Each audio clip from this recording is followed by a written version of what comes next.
Okay, I have identified my patient, name and date of birth, and I have introduced myself. I have done proper hygiene, and I have applied my proper PPE.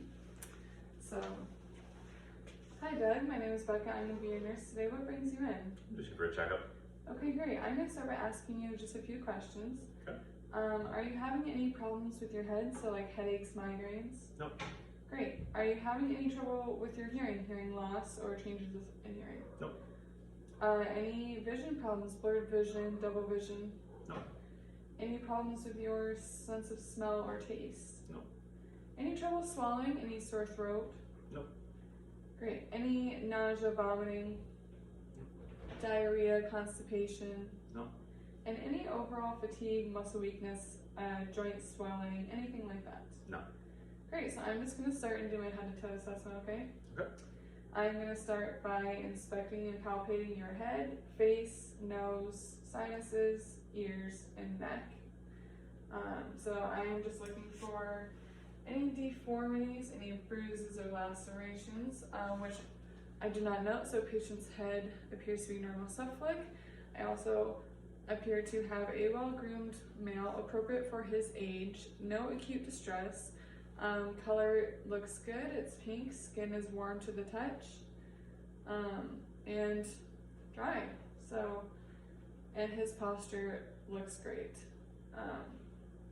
And I'm gonna palpate his ears. I'm also gonna inspect, make sure there is no issues with it. I don't feel anything abnormal. I don't see any lesions, bruises, or cuts. Next, I'm gonna palpate and inspect the face. I don't note any lesions or bruises or deformities. Any pain up here? No. Any sinus pain? No. Okay.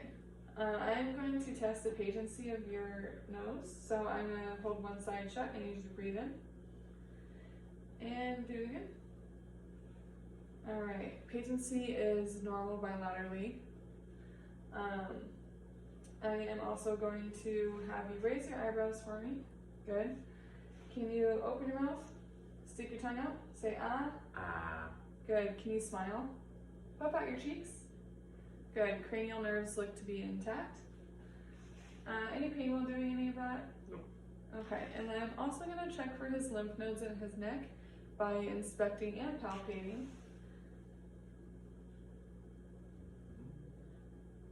Alright. No lymph nodes palpable. Next, I'm going to also make sure that his septum and his nose is midline, which it appears to be. And I am going to test his eye motion and his pupils. So I am going to take my pen, and I want to see if your eyes react. Okay, and now follow my finger, and don't move your head, just your eyes.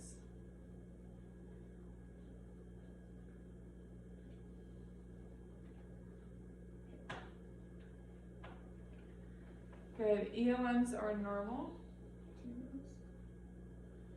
And Perla looks good. Pupils are equal round reactive to light. Next, I'm going to make sure that his trachea is normal and it is midline and no abnormalities or deformities noted. I'm also going to check his carotid pulse. I'm going to take 2 fingers and place it on just one side at a time. Making sure to not restrict blood flow because then you'll get an inaccurate reading. So carotid pulses are palpable and 78 beats a minute is what we're looking at. So next I'm going to move to his upper body, and I'm going to actually start with your range of motion. So I want you to go ahead and push your arms out. Good. Pull them in. Good. So muscle integrity is intact bilaterally. Patient is also alert and oriented ×3, able to do what I ask and open eyes spontaneously, so his GCS would be 15.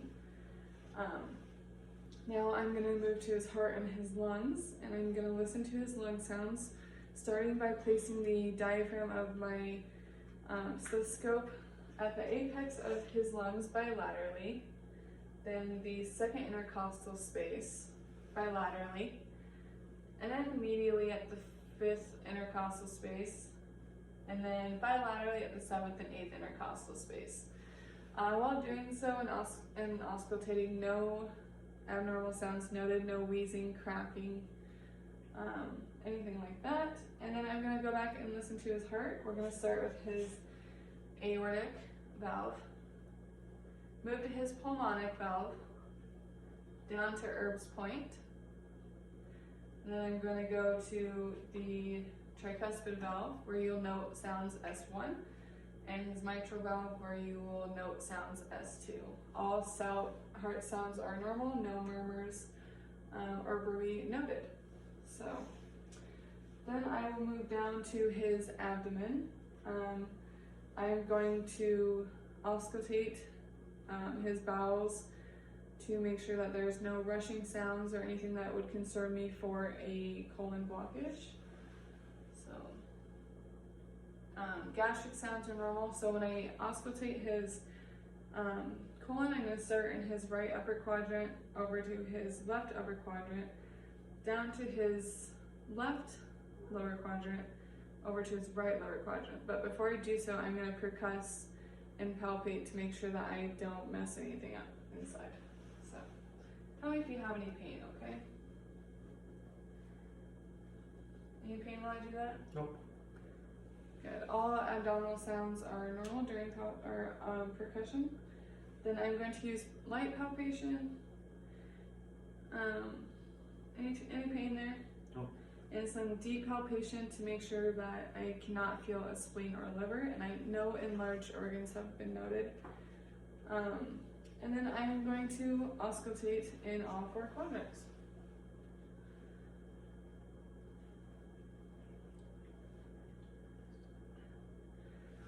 Okay, and all bowel sounds sound clear. Does not sound like there's any rushing sounds, so I'm not concerned about any type of blockage. I'm now going to have him turn around so I can listen to him posteriorly. Still starting at the apex of the lungs bilaterally, and then moving to medial, and then 7th and 8th intercostal space bilaterally. Again, no crackling, wheezing sounds noted. And then I'm also going to check his capillary refill and note some of his pulses. So I'm going to start with his brachial pulse here in his antecubital, then his radial pulse by his thumb on his wrist, and then cap refill. Capillary refill is normal, less than 2 seconds for refill. So I'm going to move to his lower extremities. I'm actually going to start with range of motion. So if you can pop a foot up there for me. Okay, well, see, he can obviously lift his legs up, so his no muscle weakness noted. Go ahead and push up. Good. Push down. Good. And while I'm here, I'm also going to palpate and inspect for edema. So no edema noted during inspection or palpation. I'm also going to check his pedis dorsalis pulse, his posterior tibial pulse, and his popliteal pulse behind his knee here. So all pulses are normal and strong upon palpation. So that's it. So I have a healthy 30-year-old male. Thank you for coming in today.